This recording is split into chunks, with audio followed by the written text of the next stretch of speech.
Myself, Roshan Dinesh Chavan, second year MBBS student studying at QPMC, Jalgaon. So, in this session, we will discuss about the prostaglandin and the leukotriene. Before moving ahead, I would like to discuss about the topic that we are going to cover under the prostaglandin and the leukotriene. That how it's synthesized, what is its chemistry, degradation, action, and pathophysiological role of the prostaglandin. So, guys, let's start. So, what are the prostaglandin? These are nothing but the group of lipid with a hormone-like action that our body makes primarily at the site of the tissue damage. It adds its synthesis only to induce the inflammation. Now we will see about introduction. Prostaglandin and the leukotriene are biologically active derivatives of the 20 carbon atom polyunsaturated fatty acid that are released from the cell membrane phospholipid. Now its chemistry. It is a derivative of prostanoic acid. It does not naturally occur in our body, as it consists of 5-membered ring with a 2 side chain attached to it. It has a 5-membered ring with a 2 side chain projecting in an opposite direction at a right angle to the plane of the ring. There are many series depending upon the ring structure and the substituent on it, as prostaglandin and the leukotriene consist of various isomers which are all depend upon the ring structure and the substituent attached to the ring. Now in body, prostaglandin, thromboxane, leukotriene all derived from 20 carbon atoms. Hence we refer to as eicosanoid. Prostaglandin, thromboxane, leukotriene are synthesized from the arachidonic acid, as the arachidonic acid consists of 4 double bonds which are at the position of 5, 8, 11, 14. Hence we refer to as a tetraenoic acid. But during the PG synthesis, 2 of the 4 double bonds get saturated in the process of the cyclization, and hence we use form 2, that is PGE2, F2, D2. But during the synthesis of the leukotriene, there is no cyclization and the 4 double bonds remain as it is. Now we will see about the biosynthesis of the prostaglandin. Before to this, I would like to show you a diagram that will explain how the synthesis of prostaglandin and the leukotriene takes place. Now you all know that the cell lined by the cell membrane, which consists of major component, that is the phospholipid, and phospholipid is act as a substrate for arachidonic acid synthesis. Now phospholipase E2 enzyme required for the synthesis of the arachidonic acid from the phospholipase E2. Now the synthesis of the arachidonic acid from the phospholipid require the activation of the enzyme phospholipase E2, and which get activated in response to chemical and the mechanical stimuli. Once phospholipase E2 get activated, phospholipid converted to the arachidonic acid. But from the arachidonic acid, there are 2 pathways for prostaglandin and the leukotrienes which are synthesized from the arachidonic acid. For the synthesis of the prostaglandin, one enzyme required, that is the cyclooxygenase, and for leukotriene, lipoxygenase. From the arachidonic acid, the synthesis of the prostaglandin takes place by the cyclooxygenase. First, PGG2 synthesized, which converted to PGH2 in presence of cyclic endoperoxidase. Now PGH2 in presence of thromboxane synthase converted to thromboxane A2, and there are lots of isomers of the PGH2. There are PGE2, D2, F2, and PGI2 synthesized from PGH2 in presence of prostacyclin synthase. Now we will see about the synthesis of leukotrienes. Arachidonic acid in presence of lipoxygenase enzyme converted to 5-hydroecosa tetraenoic acid. It has different role. It increases the vascular permeability. It also called as a vasodilation. And from 5-hydroperoxycosa tetraenoic acid, it is synthesis of the leukotriene A4, and there are lots of isomerase of the leukotriene that are B4, C4, D4, which have the different function. Now we will see about the inhibition of the synthesis.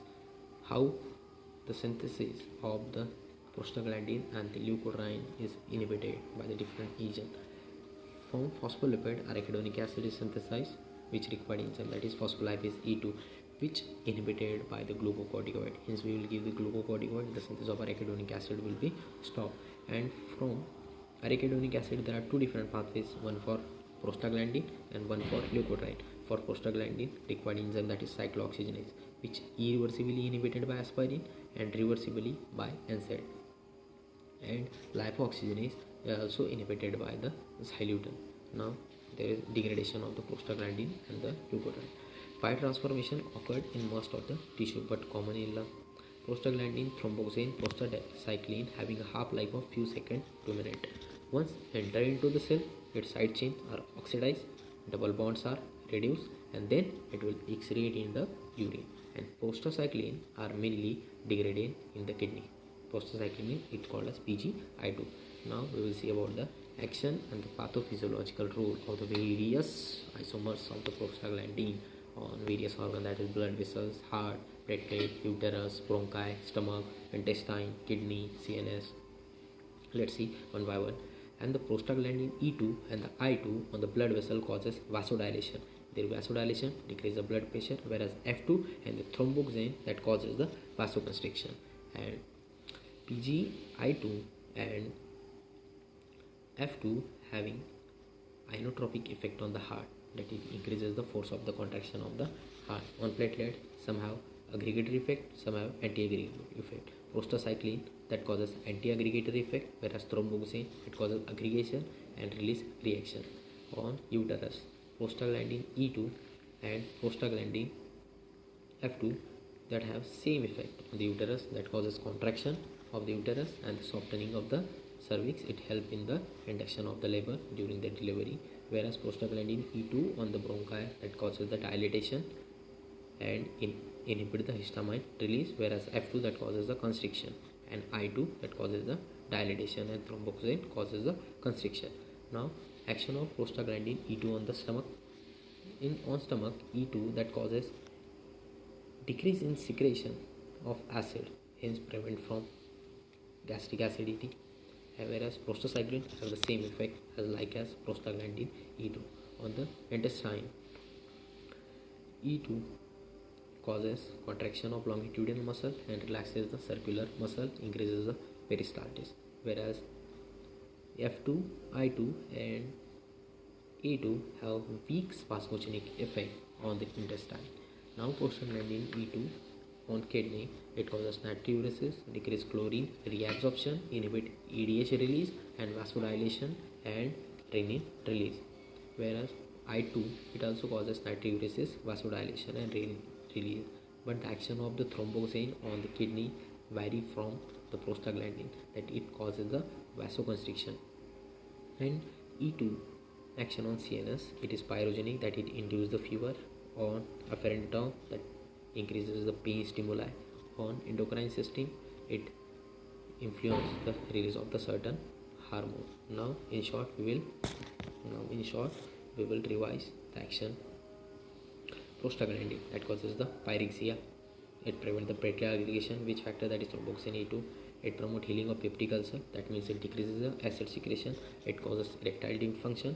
On uterus, it causes the increase in contraction and dilatation of the cervix, or the softening of the cervix, and sensitization of the peripheral nerve. It increases intraocular pressure and causes glaucoma, and it causes pulmonary hypertension. To maintain the patency of the ductus arteriosus in neonate with congenital heart disease until surgery, as you all know, as the prostaglandin E2 is required for the patency of the ductus arteriosus.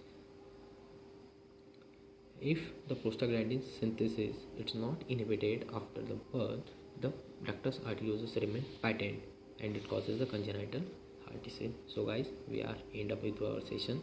Before this, we will cover some MCQs about prostaglandin and leukotriene.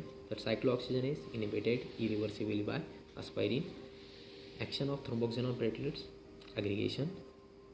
So acting substance of anaphylaxis that are called as leukotriene. Which prostaglandin is pyogenic, that is PGE2, and last, that is PGE2 action on uterus, we all know, that is called as contraction. So guys, thank you both. I hope you guys really enjoy the lecture.